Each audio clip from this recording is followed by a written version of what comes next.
Salut à tous. La tribune sur la violence domestique s'ouvre avec quelques 30, 20 minutes, 25 minutes de retard du fait de quelques difficultés aussi bien techniques que d'organisation. Alors, merci à vous d'avoir accepté cette invitation une fois de plus. Nous avons sur cet écran le doyen Georges Tiba, qui est psychologue. Bonsoir, Monsieur Tiba. Bonsoir. Nous avons Sadio Morel-Kanté, journaliste en France. Salut et bonsoir, Sadio. Bonsoir tout le monde. Et salut à toi, Martial Boulingui de Congo Live 11, Iowa. Avec vous, chers amis, parler de la violence domestique. Allô. Relativement à la situation, au drame qui s'est produit. Le micro de Boulingui est fermé apparemment. Oui, il le sait. Il le sait. Oui, on t'entend, oui. Est-ce que vous m'entendez? Moi, je ne vous entends pas. Pourquoi? Vous ne m'entendez pas? Je vous entends. Je vous entends.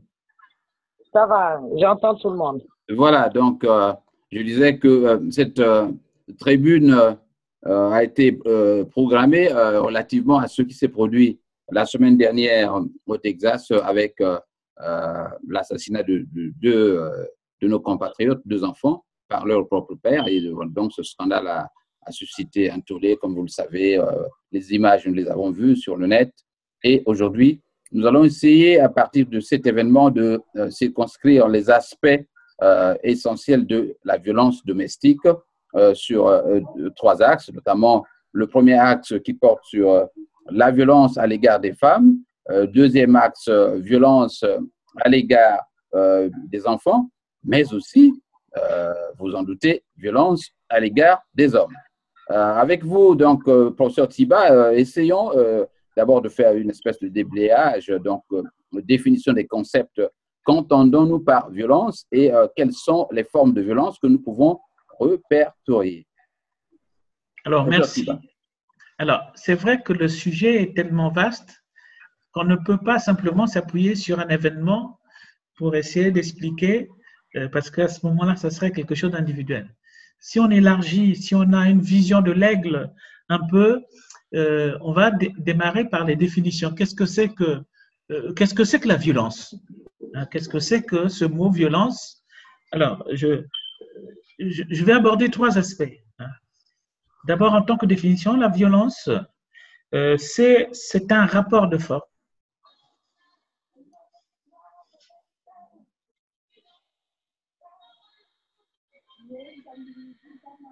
Alors, nous avons des problèmes avec M. Tiba. Donc, on voit que ça part d'une frustration. Le mot peut-être est faible, puisque la frustration, c'est comme si je voulais absolument obtenir quelque chose. Mais c'est une pulsion, une espèce de force qu'on ne contrôle pas forcément. Donc ça, c'est la première définition, rapidement. La deuxième définition, c'est, on va dire, c'est l'usage. La violence, c'est l'usage de la force. La force publique peut faire usage, on a vu ce qui s'est passé dans un commissariat au Congo pour faire allusion à… Bon, voilà. Mais c'est aussi… Une troisième définition, c'est un acte d'agression. Mais qu'est-ce que c'est que ce mot agression? Agression vient du latin aggredire. Aggredire, c'est aller vers quelqu'un sans passer par la parole. C'est-à-dire que c'est le corps, c'est la corporalité à ce moment-là.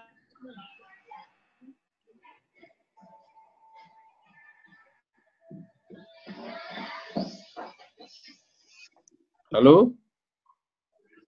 Pas.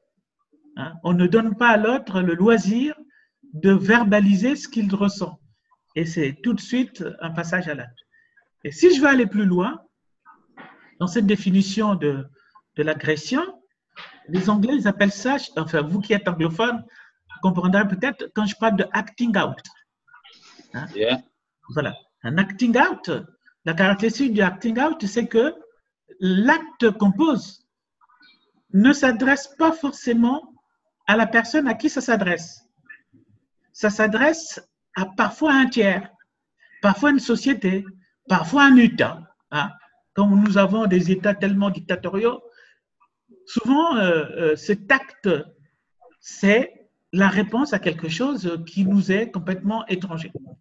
Donc voilà, dans un premier temps, si on veut, parce que je ne vais pas monopoliser la parole, je vais donner la parole. Il n'y a pas de problème de rien.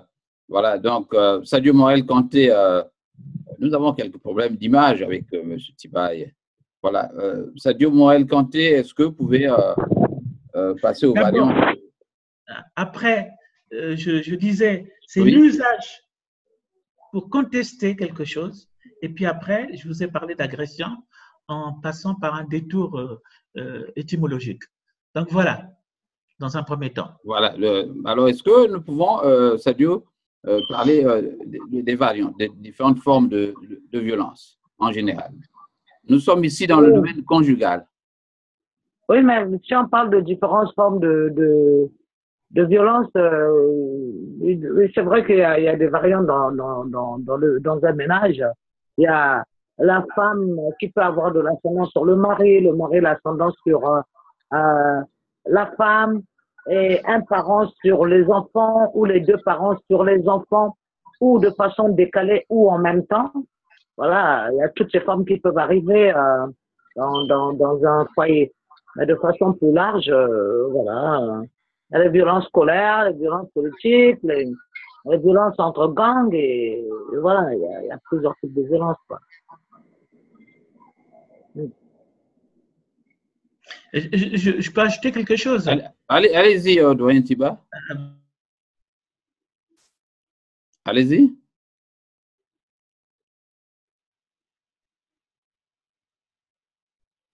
Oui, apparemment, il est déconnecté, hein, Tiba. Oui, Allô? Oui. Voilà. Vous avez des problèmes de son, je pensais que c'était à mon niveau. Est-ce que vous pouvez reprendre parce qu'on ne nous a pas entendu là? Il y a des problèmes, votre image, chaque fois que vous tentez de parler, devient inerte. Ah oui. Voilà, je disais qu'il y a, à partir de ce que vient de dire Sadio, il y a des violences psychologiques. Hein? Oui, bien sûr. Ouais. Voilà, donc on peut élargir le propos. Violence oui, généralement, dans une famille, dans un ménage, ça commence par les violences psychologiques. Voilà, avant que la personne sente que, voilà, il tient là une personnalité faible sur laquelle il peut continuer à cogner. Ou encore, l'autre, le vis-à-vis, se disant, bon, je suis en posture, généralement, c'est d'ordre économique. Je suis en faiblesse économique, donc je me tais, j'accepte, j'observe. Et puis, ça peut aller crescendo jusqu'à ce que, parfois, l'irréparable arrive, quoi.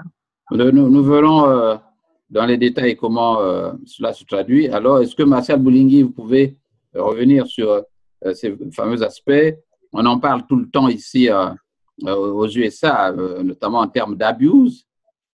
About abuse. Quelles sont les différentes formes d'abuse que tu peux essayer de répertorier?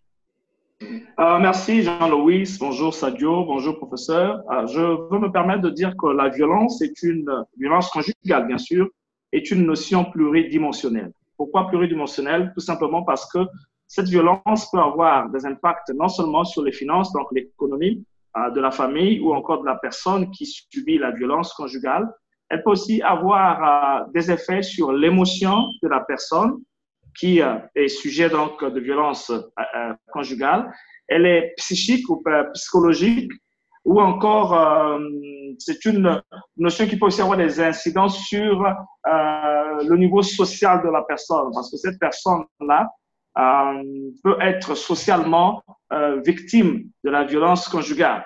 Donc, c'est un peu ce que je peux dire. Donc, je dis que c'est une notion pluridimensionnelle.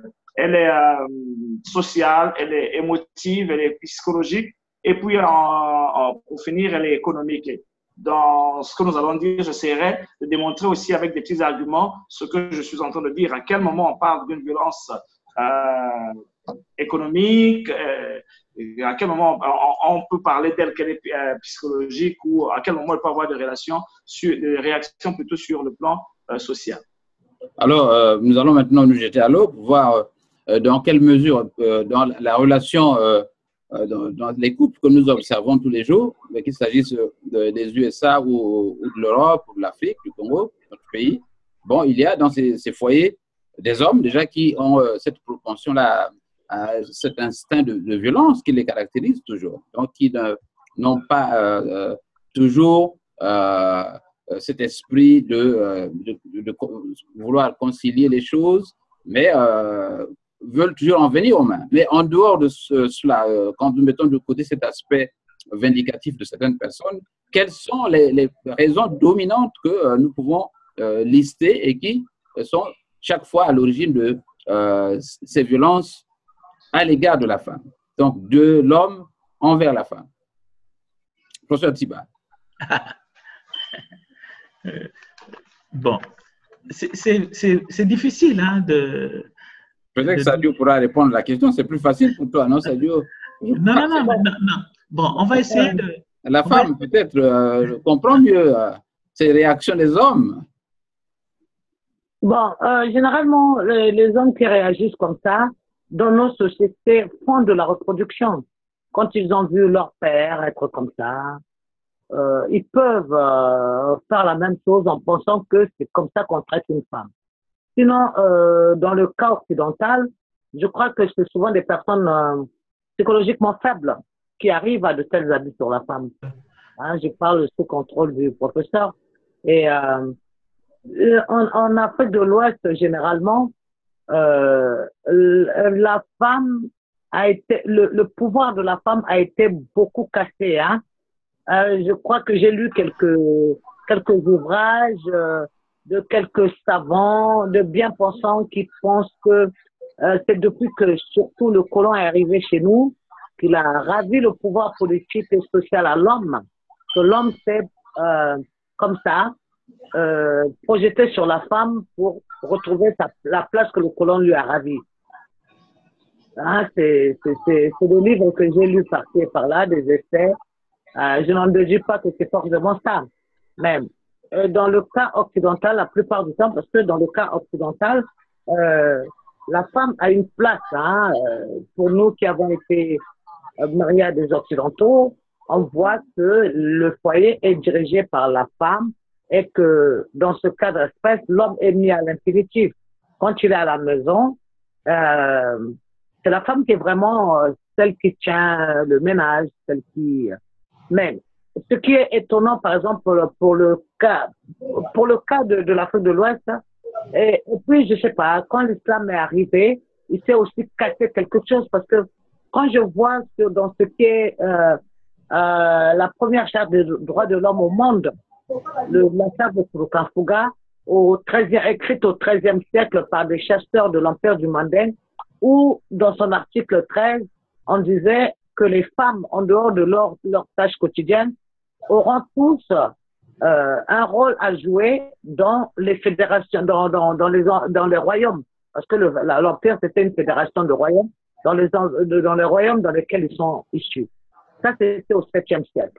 Et quand on voit quand on fait la comparaison à maintenant, on voit que la femme se bat encore pour avoir un statut. On se demande ce qui s'est passé.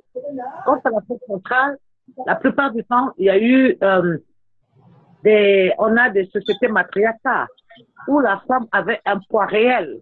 Et jusqu'à présent, on peut le voir. On peut encore le sentir. C'est la femme qui va au champ, c'est elle qui apporte à manger. L'homme est pour la plupart assis sous l'arbre, dans son hamac. Il attend que la femme revienne de ses tâches pour avoir son petit samba qu'il sirote. Voilà. Et donc, du point de vue professionnel, c'est la femme qui avait un rôle important, et même pour la survie de la famille. On a vu souvent que les enfants ont porté les noms des femmes ou des grands-mères, alors que dans d'autres sociétés, le nom automatiquement est celui du père. Voilà un peu ce que je peux dire en ce qui concerne les manifestations des violences dans nos sociétés des hommes sur les femmes. Merci Sadio. Dans les limites, merci de nous rapporter cette expérience de l'Afrique de l'Ouest, mais dans notre pays, par exemple, au Congo, on constate que certaines femmes se complaisent même dans ce rôle de femme de foyer et ils reconnaissent, j'allais dire, l'autorité. Mais ça c'est nouveau, hein. Ça, c'est avec la corruption massive. Oui. Où on a des femmes avocates, des femmes Dubaï, des femmes qui sont entretenues, elles acceptent d'être 12e maîtresse. Oui, 12e co-épouse. Et donc, qui donne les... 12e maîtresse, 15e, peu importe, même si elles ne voient l'homme que tous les 3 mois. Elles acceptent le rôle, mais c'est tout nouveau et c'est dû au fait que beaucoup d'hommes se sont retrouvés tout d'un coup avec beaucoup d'argent et que les femmes n'ont pas pu accéder au même rang social certainement que les hommes. Donc, elles se sont... Il faut voir aussi le niveau de l'éducation de ces femmes. Est-ce qu'elles sont allées au-delà du bac pour pouvoir, avec leur diplôme, s'autosuffire quand elles acceptent ces rôles-là? Je pense pas qu'une femme qui a un doctorat, même une licence, va se contenter de vivre de la poche d'un homme à ce point. Et puis, le problème à ce niveau-là, c'est que ces femmes-là, elles arrivent souvent avec des enfants d'autres lits et que leurs enfants aussi peuvent subir des violences, des cas d'inceste. Enfin, je ne sais pas si on appelle ça inceste. En tout cas, l'homme peut jeter également son dévolu sur l'enfant et ça produit ce qu'on appelle le kujatsus ou kujamake. Est-ce que tu vois un peu? On a vu tout ça, ces cas-là. Et donc, il y a beaucoup de questions à se poser à ce niveau-là. Pourquoi on est arrivé là? Parce que pour nous qui avons grandi au Congo, c'était impensable que la femme, elle était soit 2e, 3e, 4e femme, mais officiellement, les parents savent que c'est comme ça, l'homme est polygame, mais accepter le rôle de bureau est tout nouveau et ça s'est passé à un moment bien précis de notre histoire parce que nous, quand on allait à l'école, c'était pour être de quelqu'un nous-mêmes. C'était pas pour vivre à l'ombre de quelqu'un. Est-ce que, M. Sadio, est-ce que Martial Boulingui, ce rôle de bureau n'est pas le prolongement de cette tradition? Par exemple, chez vous, bon, je ne dirais pas de quel des gens vous êtes, mais les chefs, les gens héritaient même des femmes de leurs neveux, cousins qui mouraient. Est-ce que vous ne voyez pas que ce que le gouvernement congolais, par exemple, qui a officialisé cela, n'a fait que reprendre tout cet héritage culturel pour le présenter comme étant normal ou moral? Bon, vous savez ce qui se passe actuellement avec cette histoire de bureau ou de 3e, 4e, 5e femme n'est pas un fait nouveau. Moi, je veux aller dans une direction opposée à Sadio. J'ai vécu ces choses étant jeune, pour nous surtout, et dans notre tradition, il n'est pas rare, comme vous l'aviez dit, de constater que les neveux, très souvent, héritent de la femme de l'oncle. Et j'ai pas dit que... Tu termines d'abord, Sadio. Tu pourras répondre la parole. Qui continue. J'ai parlé des bureaux qui ne sont pas qui ne sont que des maîtresses, hein, qui se contentent d'un fait, et des femmes officiellement mariées jusqu'à 4, comme la loi le dit, et comme nos traditions le disaient aussi au pays. Voilà. Oui, je disais que est-ce que le phénomène bureau qu'on a officialisé, que le gouvernement a officialisé, n'est pas le prolongement de ce que nous avons toujours vécu dans les villages, les chefs de coutumiers, les rois et autres, ceux qui héritaient des femmes de leurs oncles, ce phénomène-là. Le Martial Boulingui, alors, j'étais en train de dire que c'est un phénomène qui n'est pas nouveau, parce qu'aujourd'hui, il a été constaté que lorsqu'un neveu hérite de la femme de son oncle après sa mort, ça veut dire que du vivant de l'oncle, le neveu avait déjà une relation avec cette dame, pour que la dame accepte de devenir la femme de cet homme. Alors, dans notre tradition, pour nous, nous avions beaucoup d'exemples de ce genre de choses. Aussi, dans les années 80, lorsque j'étais encore jeune, je me rappelle encore... à l'époque, il y avait beaucoup d'hommes d'affaires qui faisaient la pluie et le beau temps chez nous. Et ces hommes-là ils avaient peut-être 1, 2, 3 femmes, mais en dehors de ces femmes-là, il y avait plusieurs maîtresses, plusieurs bureaux. Et c'est à cette époque que moi j'ai connu l'expression premier bureau, 2e bureau, 3e bureau.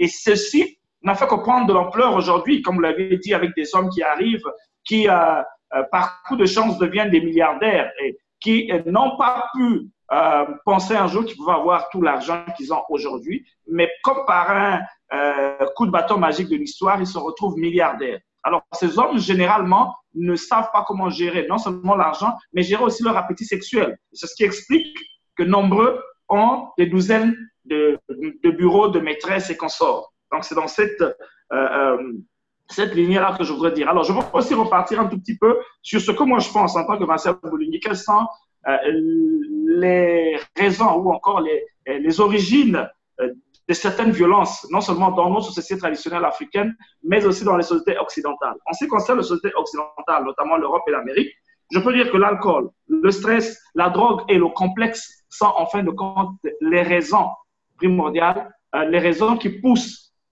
primordiaux, c'est pour dire, les raisons à l'origine de la violence conjugale. Donc, je parlais de l'alcool, le stress, la drogue et le complexe. Mais ces raisons-là ne peuvent pas être quelque chose qui va légitimer le fait que certains hommes essaient d'être violents à l'égard de leur conjoint, de leur femme ou de tous ceux qui les entourent.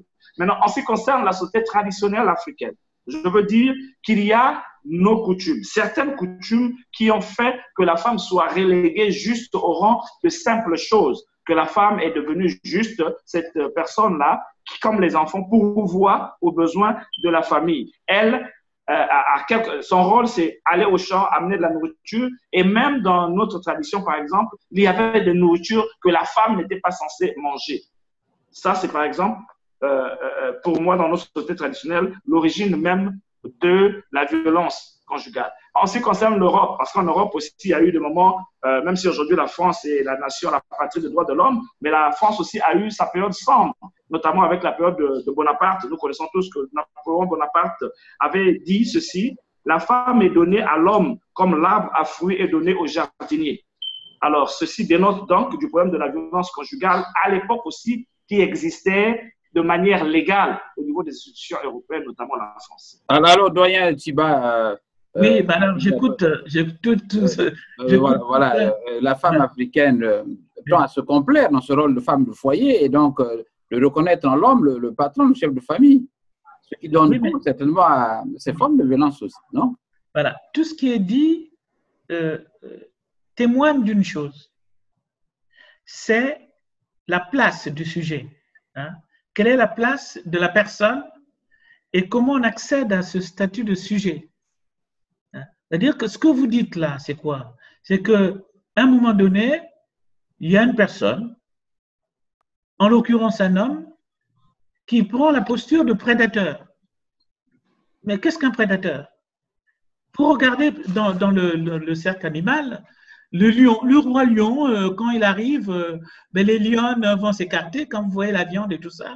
Donc, le mâle va essayer d'exercer une sorte de force, mais il devient prédateur parce que tout ce qui est autour, c'est lui qui veut le contrôler. Donc, il prend une place. Et c'est le mot pouvoir qui arrive. Tout à l'heure, on a parlé de la force. Et donc, c'est le pouvoir que j'exerce sur une autre personne. Mais quand ce pouvoir, je ne peux pas, si je ne mets pas en place les mécanismes de soumission, de servitude, ouais, tout ce qu'on dit là, c'est autour de la servitude, de la soumission. Alors, au départ, ce n'est pas forcément lié à la race, à nos traditions et tout ça. C'est que l'homme, en général, qu'il soit blanc, noir, bleu, jaune, se présente comme celui qui est au sommet. Hein? Donc, il est au sommet. Alors, et à un moment donné, la question, l'ordre de la loi va s'exercer pour qu'à un moment donné, les autres aient droit à la parole. Mais il n'y a pas que l'ordre de la loi, il y a aussi l'ordre du mythe. Il y a le mythe fondateur, il y a les interdits fondamentaux. Pourquoi à un moment donné, on va mettre en place ces interdits? La consanguinité, etc., etc. Ce n'est pas simplement lié à l'Occident. On dit le neveu va prendre la femme de l'oncle, tout ça. Mais à un moment donné, il y a des règles, qu'elles soient traditionnelles ou pas, que ça soit n'importe où, vous avez 3 ordres. L'ordre de la loi, l'ordre du mythe et l'ordre de la culture.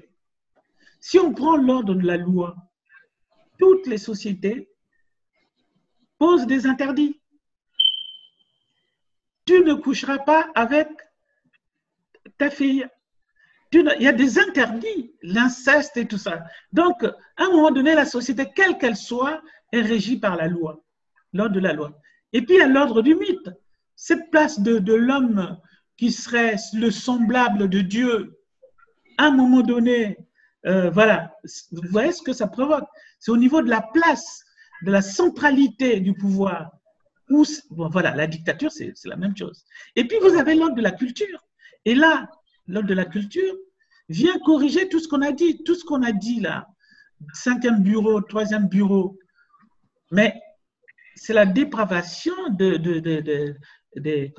du surmoi. Hein? C'est-à-dire, il y a des choses auxquelles on est soumis. Pour grandir, il faut respecter la loi. Pour s'humaniser, il faut respecter la loi, etc., etc. Donc, vous voyez, puisqu'on parle de violence, les conséquences de la violence, c'est qu'à un moment donné, pourquoi on en parle, c'est qu'il y a mort. Il y a mort. Alors, on serait presque même à dire, mais cette violence qui arrive à la mort, c'est une gravité. On va dire, mais il est devenu fou. Vous voyez, donc on est dans l'ordre de quelque chose pas d'humanité, mais de l'animalité. C'est comme si, à un moment donné, on sortait de l'ordre culturel pour revenir. Voilà, doyen, je vais donc, merci. Sadio Morel-Kanté, alors, est-ce que vous pouvez, en tant que femme, nous parler de le constat du suivant, Sadio? Nous apprenons des médecins, des policiers que ces femmes qui sont généralement abusées, non seulement ne veulent pas l'avouer, mais continuent de croire que la situation comme telle est normale. Est-ce que vous pouvez analyser ce phénomène pour nous dire pourquoi, étant victime d'abus, vous continuez à y rester? Qu'est-ce qui vous racine aujourd'hui? C'est qu'elle est tenue par une situation, c'est-à-dire où elle est issue d'un milieu défavorisé, ou qu'elle est très matérialiste, que c'est l'homme qui pourvoit à tout, elle se laisse faire même. Je pense qu'aujourd'hui, heureusement, il y a beaucoup d'outils et le cadre favorise le fait que la femme peut facilement plus dénoncer ce qui lui arrive aujourd'hui si elle est totalement libre, hein, et qu'elle trouve que l'abus est anormal. Mais lorsque on est issu d'une famille pauvre et que la survie de son père, de son frère, de sa sœur dépend de l'apport de cet homme-là, c'est la famille et non même pas les policiers, hein, c'est la famille qui va dire supporte seulement, si tu ne fais pas ça, il y aura beaucoup de désagréments à la suite, ainsi de suite.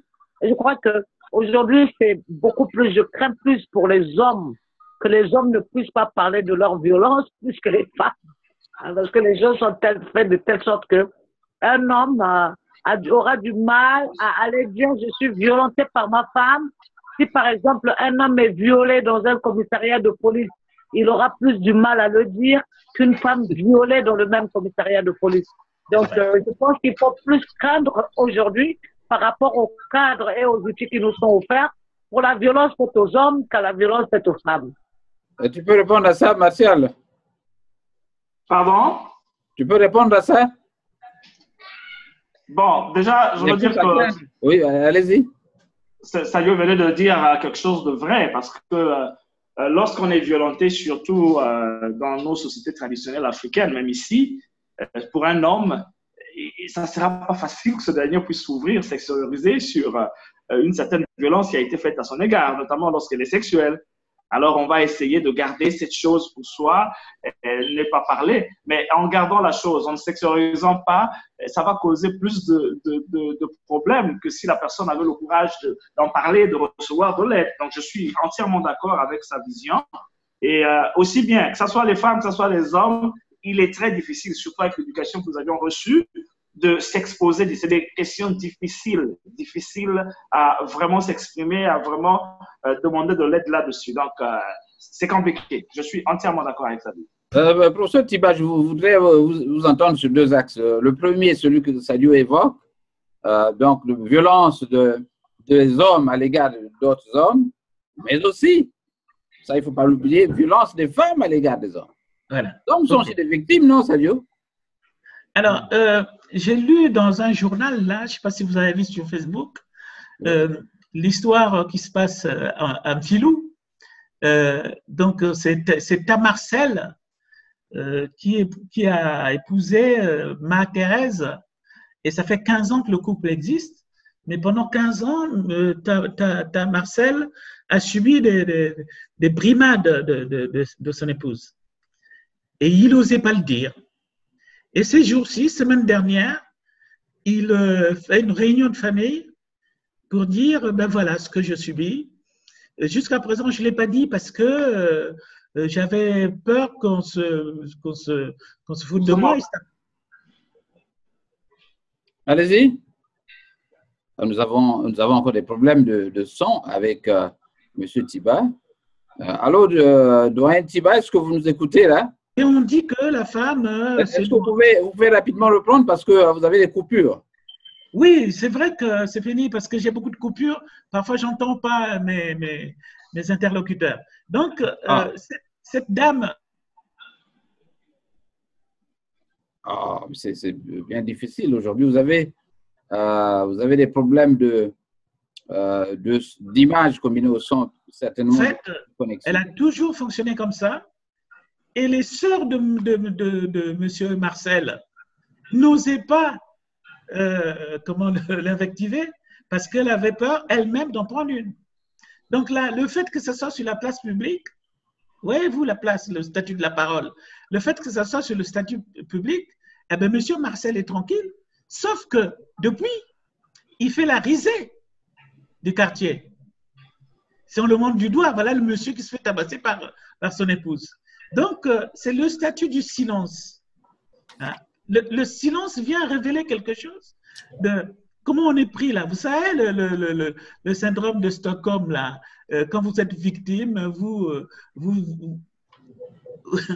honorez encore le bourreau. Hein? C'est les mêmes mécanismes. Alors, nous allons avancer avec la violence cette fois à l'égard des enfants. Sadio, un mot là-dessus? La violence faite aux enfants, moi Oui. j'ai vécu plusieurs expériences de ça. Hein. Des parents qui pensent qu'il faut violenter pour éduquer. Oui, Quand c'est une famille polygame, la belle-mère ou ce que les Blancs appellent les demi-frères, envieux par exemple de la femme la plus chérie et de ses enfants qui sont les plus chéris, ceux-là subissent en coulisses quand le père de famille n'est pas là. Il y a une sorte de déversement de la jalousie sur cette femme qui est considérée comme la plus aimée et ses enfants. Généralement, en Afrique centrale, les sujets d'une polygamie ne sont pas forcément dans une même maison. Mais en Afrique de l'Ouest, il y a l'homme et ses 4 épouses. Et donc, une vingtaine d'enfants, ou plus, qui peuvent habiter la même maison, partager le même salon, avoir les mêmes repas.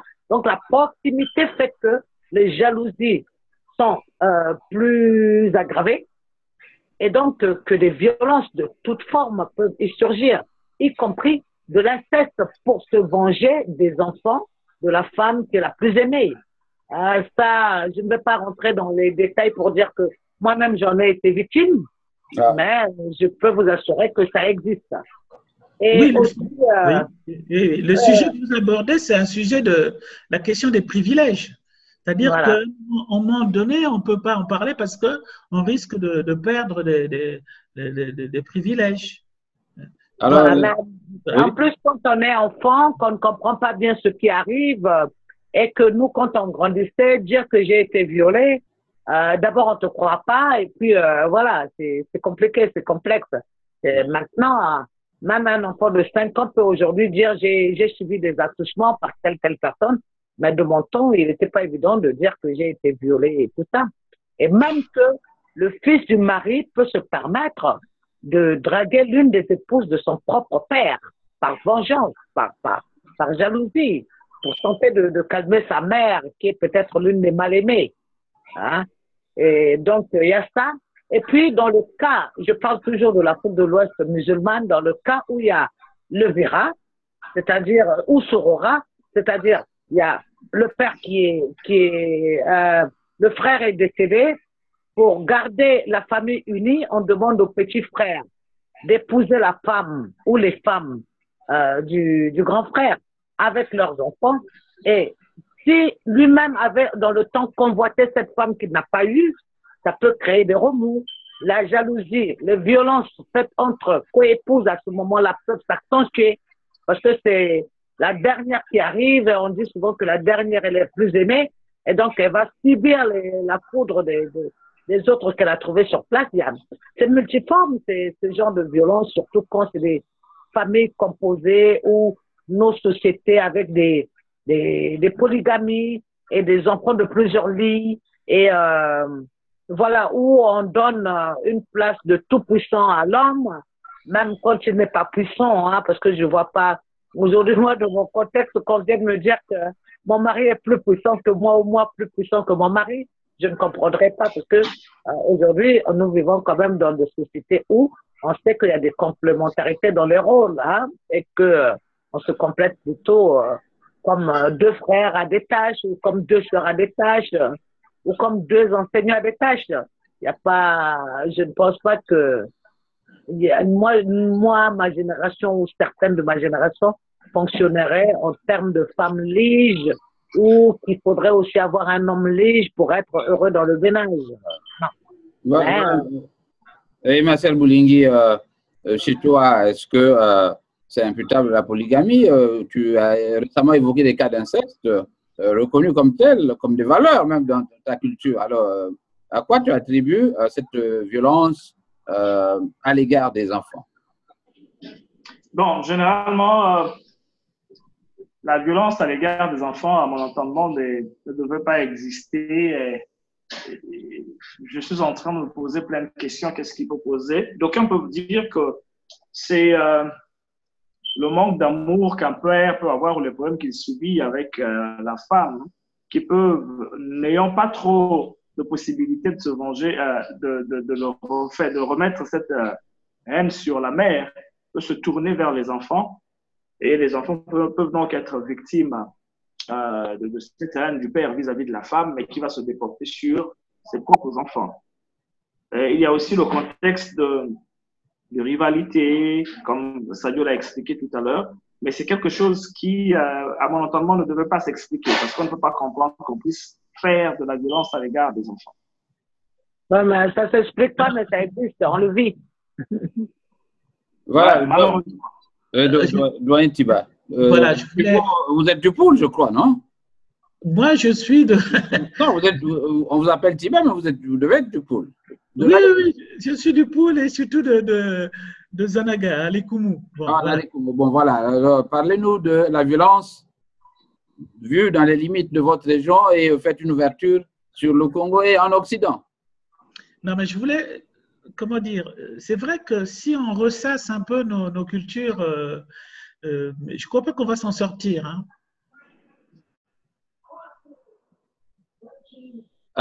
Allô? Alors, nous avons toujours des problèmes avec le professeur Tiba. Des histoires, des histoires des familles.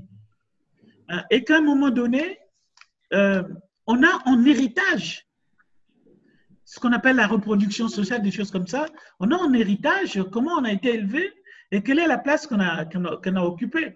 Et parfois, vous avez des gens qui reproduisent les violences qu'ils ont subies eux-mêmes parce qu'ils croyaient que c'était ça la règle.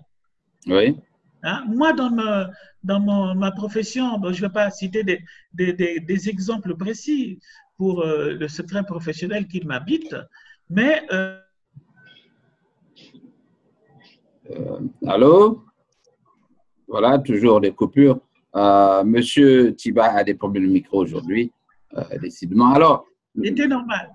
Non, il y a quelque chose qui n'est pas normal, mais elle découvre ça en classe de biologie.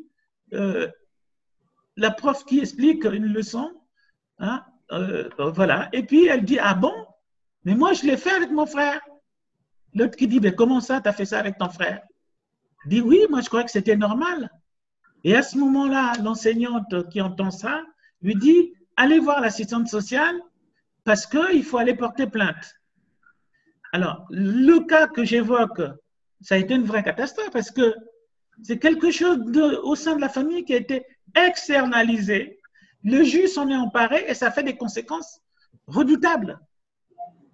Elle a été placée, donc elle est sortie du cercle familial. Le frangin avec qui ça s'est passé est resté à la maison. Elle a été placée dans une structure d'adolescents. Bon, et voilà. Donc, résultat du compte, on n'a pas du tout résolu la question puisque les choses n'ont pas été parlées. La loi n'a pas été dite. Alors après, le frangin a été condamné, mais les parents ont dit non, c'est pas vrai, ça ne peut pas se passer chez nous. Bon, donc voilà. Je vous donne un exemple pour vous dire qu'il y a une question de roman familial. À un moment donné, il y a la reproduction des douleurs, parce qu'il s'agit de souffrance, qui se fait comme si c'était naturel. Mais non, ce n'est pas naturel. C'est qu'à un moment donné, c'est un vase clos qui fait que quand on est en vase clos, ces choses-là n'est venu. Alors, nous allons maintenant aborder la descente. Sadio, est-ce qu'on peut parler de prévention maintenant? Quelles sont les mesures pour vous, les conseils que vous pouvez prodiguer? Nous voulons insister sur les femmes comme victimes. Ben oui. Oui, quelles sont les mesures conservatoires à prendre que vous pouvez justement indiquer aux jeunes filles, par exemple? Non, mais je crois qu'aujourd'hui, avec les réseaux sociaux, avec toutes les lois dans tous les pays du monde qui sont prises, on n'a pas besoin de conseiller grand monde sur les mesures à prendre. Le reste est question de personnalité, de culture et de vécu, comme venait de le dire tout de suite Chiba. Si on reproduit ce qu'on pense qui est normal alors que c'est hors la loi ou hors société ou hors normes sociétales, ça, pour enlever ça, pour détecter ça, c'est d'abord un problème. Mais je crois qu'aujourd'hui, il y a assez de mécanismes pour que ce genre de choses puisse être évité. Et généralement, il faut voir aussi la psychologie. J'aimerais que le professeur nous parle plutôt un peu de la psychologie des personnes, des victimes et des personnes et des agresseurs. À quel moment parfois ils sont, dans quel état d'esprit ils sont quand ils s'adonnent à ce genre de choses. Il a parlé du moi, de la subjectivité, donc l'incapacité justement à allez-y. Voilà. Donc je pense que aujourd'hui si on doit voir les statistiques, malheureusement les statistiques d'hier on peut pas les avoir, beaucoup de gens n'ont pas beaucoup parlé, mais si on devrait refaire les statistiques comme si les gens avaient parlé et comparé à aujourd'hui, je crois qu'aujourd'hui, les gens sont mieux outillés, se défendent beaucoup mieux, à moins que ça se passe dans le cadre des violences policières, comme on le voit chez nous. Vous rappelez une fille, elle est victime, tout de suite, il faut qu'elle passe au billard, et même le commissaire de police ou le chef de poste achète des préservatifs en mettant là-bas, disant que voilà, au moins, quand vous emmenez les filles, prenez les préservatifs pour ne pas prendre la maladie, le sida, on entend. Donc, il y a ça. Les hommes qui subissent d'autres formes de violence policière aussi dans nos commissariats. On a pu voir jusqu'à quel niveau ça peut atteindre. Ça, c'était nos enfants, mais certains d'entre eux n'étaient plus des enfants parce qu'ils ont dépassé quand même la majorité. Donc, de jeunes hommes qui ont été fauchés à la vie parce que il y a quelqu'un qui pense qu'en portant la tenue, il a le droit, ça le légitime à être violent, à donner la mort et voilà, ça c'est les cas extrêmes.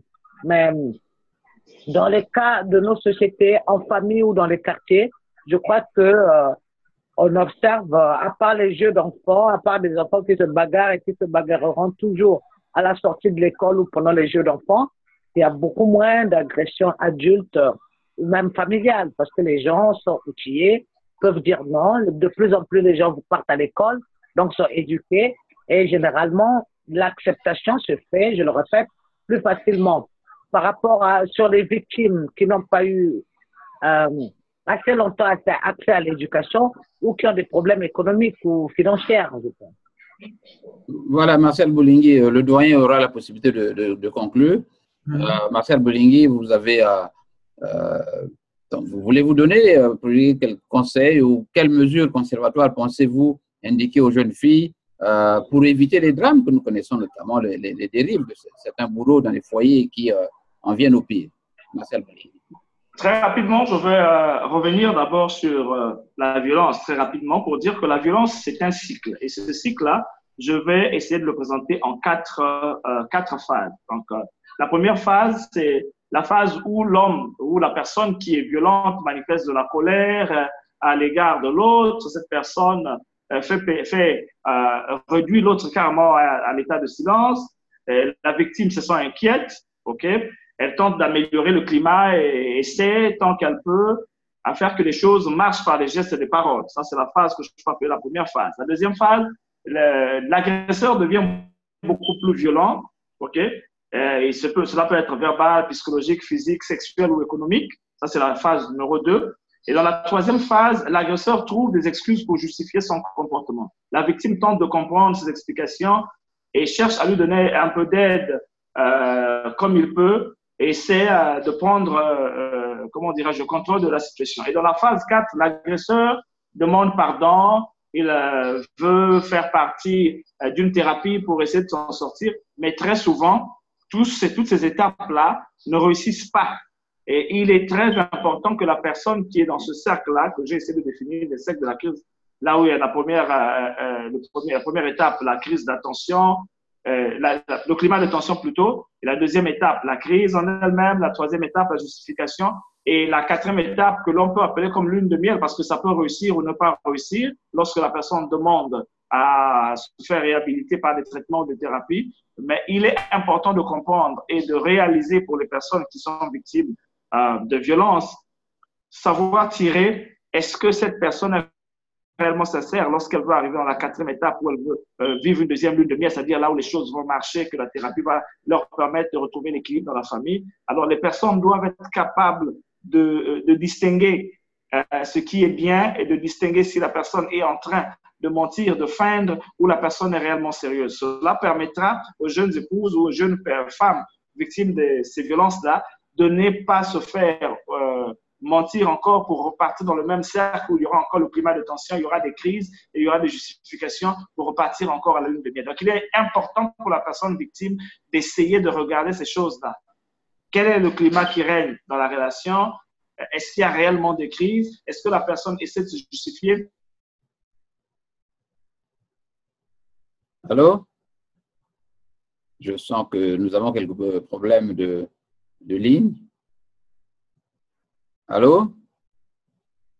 Allô, Martial?